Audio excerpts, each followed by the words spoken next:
The introspection expressed in this journal is not affiliated with nor reflects the views of any public or private entities. Let's embark on this audio adventure together. Please enjoy. Okay. I was in bed. Sorry. Rising to the call, I'll give my life and all I want. Good news, everyone. Things I do for love. Who the hell cares? You are watching a master at work. Rising to the call, I'll give my life and all I want. It's showtime. My gosh. Hello, what's good? How you doing? Welcome to sianeselects, where you might hear crickets in the background for reasons I will explain on another day. Why you like that? Today's entry will sort of be all over the place, but first, of course, I'm not ready with it. Damn, man. The word of the day, sponsored by Oxford Dictionary. Presumption, noun, an idea that is taken to be true on the basis of probability. Mass noun, the acceptance of something as true, although it is not known for certain. Mainly, law, an attitude adopted in law or as a matter of policy towards an action or proposal in the absence of acceptable reasons to the contrary. Mass noun 2, behavior perceived as arrogant, disrespectful, and transgressing the limits of what is permitted or appropriate. Damn. All right. I'm gonna be all over the place, like I said, but I think you'll kind of understand my points. First, we'll start with music. But be pretty quick because it's a lot. I'm a fan of jazz, metal, R&B, funk, EDM. When it comes to jazz, I'll say Robert Glasper is certainly up there. And I am I just emphatically believe he bodies every collab. Like, no matter how long ago they might have been. Andre 3000's New Blue Sun was pretty nice. It reminded me of some sci-fi movie background music or adventure-themed exploration of various species. Sun Ra is new for me, unfortunately. What? And I know he's a legend, one of the, if not the largest catalogs in music history. But I mean, you know, true jazz lovers are probably like, come on, man. Either you too young or you lame. But I guess I never realized his impact until recently. As far as metal goes, Slayer is my favorite band because they just don't give a fuck. Oh my goodness.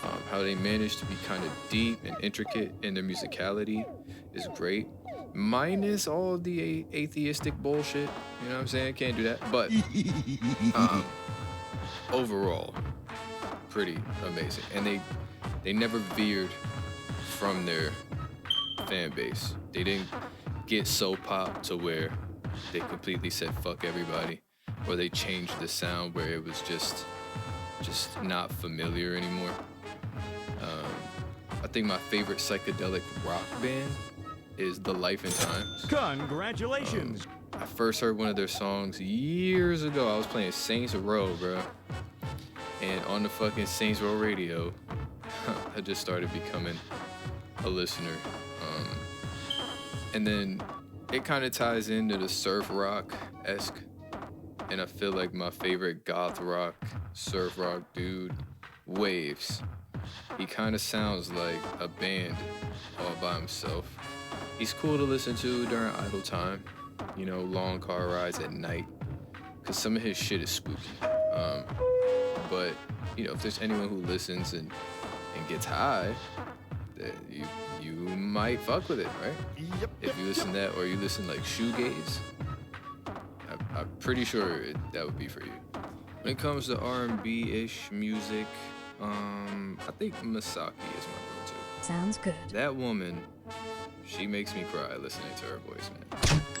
She's insightful, and like the two albums I play to introduce to her are Platinum Heart Beating, and I hope I'm not butchering this, Zaneliza, How the Water Moves. Just beautiful instrumentation. Great as the beginning of like a fairy tale, classy, So tired of this. party type shit. Or even an icebreaker. Car ride with someone, you just met somebody and you're like, I don't know what to play. And you play that. It kind of reminds you of Light FM if you're from tri-state area. If you were young and they were playing like soft rock music or some type of shit like that, like some upbeat, happy thing. Anyway, Please forgive me. she's multifaceted, so go listen. Terrace Martin and Alex Isley's I Left My Heart in Ladera is wonderful. I think that it's definitely great music for sex, man. Early Saturday morning vibe starter, or like couples music, like if you're with a friend in their new boo, even as like a long-lasting relationship. I think that it's just cool to give the ambiance nice little feeling. I ain't gonna lie, Processing. I certainly believe that the feel I am so sorry. of the music is kind of reminiscent of, Oh, jeez. I don't know, just euphoria when you were young and you were just starting to really get into the idea of expressing your emotion. But that's up to you to decide. When it comes to funk, I ain't gonna lie, stay old school with it. I like Slave, a bit of Harlem and Funkadelic, some Zapp and Roger. I'll even say Gil Scott-Heron has elements of funk in his music. And again, if it's fun at times, Freaking go away, you freak. that's dope, but there's meaningful lyrics being displayed as well. So that's kind of what I go for when I'm listening to music, just something that has like a cultural binding of impacting, like forwarding the ideas of an individual instead of just always purely basking and immersing in fun. But don't get me wrong, I'll definitely be listening to bullshit. The EDM house type of stuff certainly goes to Rez and Black Coffee. Their ability to create abstract sounds without being an unbearable or annoyingly continuous melody is pretty dope. And again, definitely a type of artist to play with a group of people. Or if you get stoned, I ain't gonna hold you. It's really great music, like rave music, fucking just underground party shit. If fucking parents are gone for a week or a couple of days, blasting that shit, it's kind of dope. My last and most favorite genre of all, obviously, is hip-hop, right? I start off with hip-hop.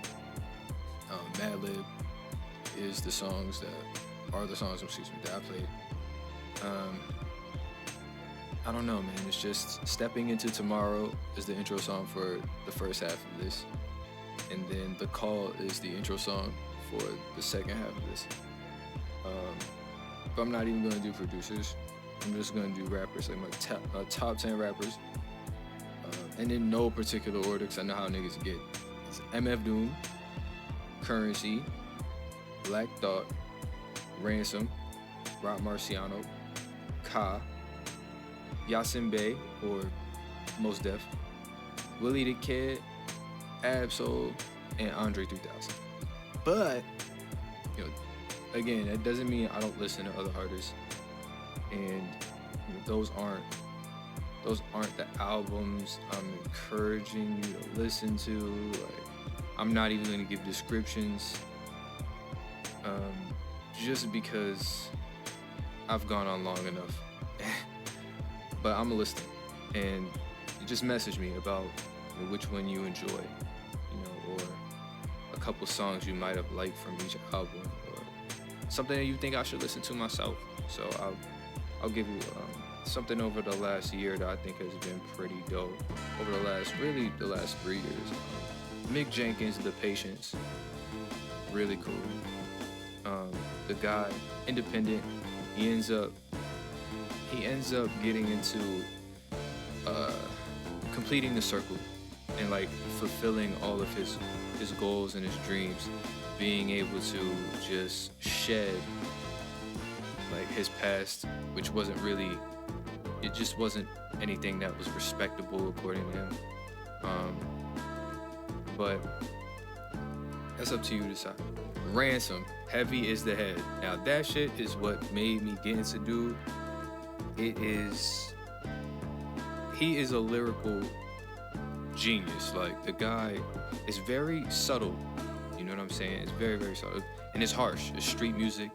Dude's from Jersey City, you know, did a little bit in prison, you know, it wasn't like 10, 15 years plus, but he did his time, and all of that, plus the rugged aspect of what life was like in the time where he grew up in that particular area, definitely hits home when it comes to heavy as the head. If you know the term heavy as the head, what it means, I think that you'll definitely enjoy the message behind it. Prodigy's Hegelian Dialectic.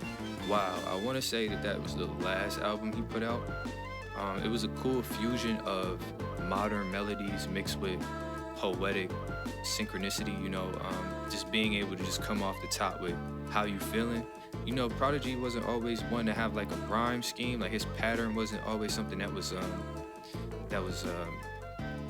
predictable, but I think that it was just the message is empowering. His voice, you know, being from Queens, I believe he's from Queens, just their dialect, you know, just being another, you know, street dude.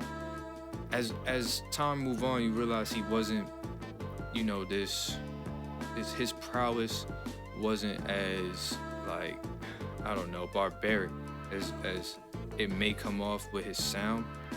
However, the guy is one of those people who, like, was in the den of thieves and might have been, like, not a petty thief, but not one that's like, I'ma steal people. Like, he'd probably rob a bank, but he wouldn't be as crazy as I'ma grab somebody and sell them off, you know? And I kind of think the reason why he made this was to just let people understand how to pay attention to the culture as it moves, instead of just becoming it, like becoming whatever the forefront may be, if that makes any sense at all. I think that it kind of just showcases, if you know what Hegelian dialectic means, it kind of just showcases how over time the powers that be, so to speak, have changed us without us even giving a shit to want to fight back, and it's kind of sad. Ka, Language, Arts, and Woeful Studies. It's a dual album. Ka passed away not long ago, you know. Definitely top 5 artist for me. Brooklyn, Brownsville man, and he was a firefighter as well as a rapper. So he gave back to his community, although as you'll hear and as he explains, the man was a force to be reckoned with in these streets. So it's not something that, you know, he's glorifying. The guy definitely, like, his last album, The Thief Next to Jesus, was something that I think people, it was definitely a revelation, and just like, I don't know how to describe, like a icing on the cake for all of the presentation of his musicality. His catalog goes for a while, man. I think man's been making music since about 2010, maybe a little earlier. And the beautiful part about it is that he did everything by himself. So the beats was by himself, the camera work, the editing, the recording, the engineering, creating merchandise, selling the merchandise, going to the people directly, pop-up shops, speaking to individuals, really heartfelt guy, underground legend. A lot of people knew who he was from, like Rock Marciano, Knowledge the Pirate, Navy Blue, Earl Sweatshirt, Mock Hami, fucking, for true underground niggas in the Brooklyn area, Passport Rav. A lot of people knew who the guy was. He was a pioneer in his own right, and probably one of the people who started kind of what we do today, is just having this independent focus on just driving your dreams as long as it doesn't put down the next person. You know, having your faith, staying one with whoever you deem God to be, whatever title, whatever nomenclature you call God, and just making sure you stay in that and not deviate from, you know, the righteous path, so to speak, without being so preachy and shit to where you think that you're better than everybody else, because that's where it turns you back into your hell. Dope dude, man. And the last album, Black Star, No Fear of Time. If you know who Black Star is, you already know how Yasin Bey, Most Def, and Talib Kweli get down. Listen, man, those two men, again, underground legends who definitely popped over into the mainstream and created a lane for themselves separately. But as a group, they're formidable. And I mentioned them being with Dave Chappelle on their podcast on Luminosity. And I just think I think that today's sound hasn't quite destroyed the fundamental lyricism of yesterday. I believe that it's just necessary for us to go back every now and then and really review. And also, Madlib produced the album, and I think that's what makes it even more beautiful, is tying together like a producer that's just magnificent, probably top 5 as well, because he doesn't have his roots in hip hop only. Man, sorry for all of this stuttering and nonsense. I'm kind of going off script, and I'm geeked off the Red Bull, but I would say that if you listen to those albums, it'll probably give you a bit more insight of who I am. And share some albums with me. Let me know what's up. Well, that's gonna do it for today. I'll mention more topics in the next episode. You know what I mean? Go listen to the music I mentioned. Try something new for once. As always, let's get to this haiku. Brisk breezes blowing at silent mountainsides, chilling the night's air. Song of the day, I'm gonna go with Msaki, Come Around.